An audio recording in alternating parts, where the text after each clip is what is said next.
I know you think that I talk too much. I know you don't think this is what a pleasant survivor is supposed to sound like. I know you are threatened because I am a thunderstorm of a woman with so much to say. Do you know how long it took me to say anything at all? Sometimes I worry I write too much about assault.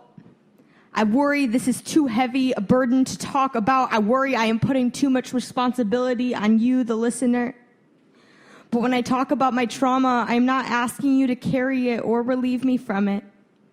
I am just asking for it not to be too heavy for a conversation. This experience takes up so much space inside of me.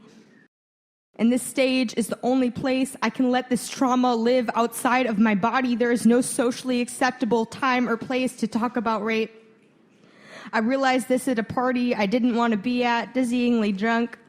Someone asks how I'm doing, and his name spills from my mouth into a puddle of vomit on the floor, and I apologize and apologize and apologize until the host says, "Shoot, girl, is sorry the only word you know how to say?"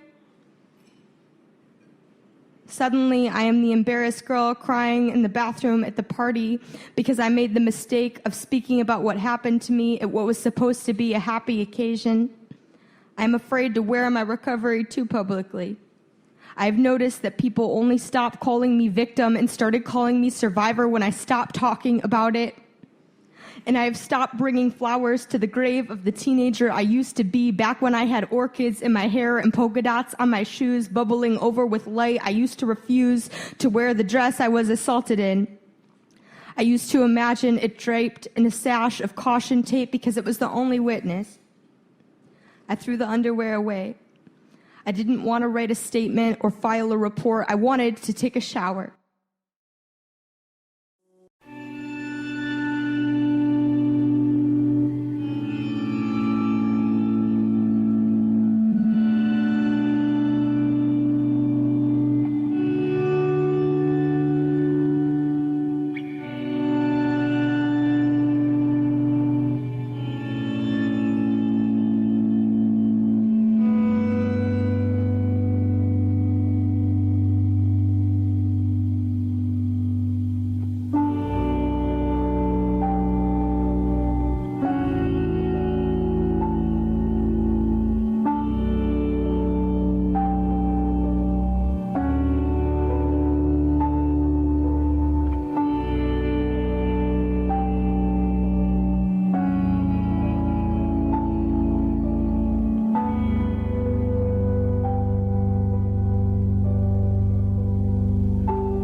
I wanted to scream. My statement is that I stayed here in this body, but every day I find new ways to heal.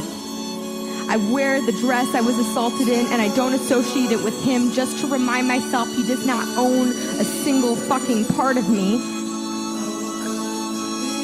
I found a way to heal through the poetry. This stage is the only place I could tell my story where it wasn't a burden I was putting onto anyone. This stage is where I learned to stop hoarding my suffering, and I could give a fuck about a slam score.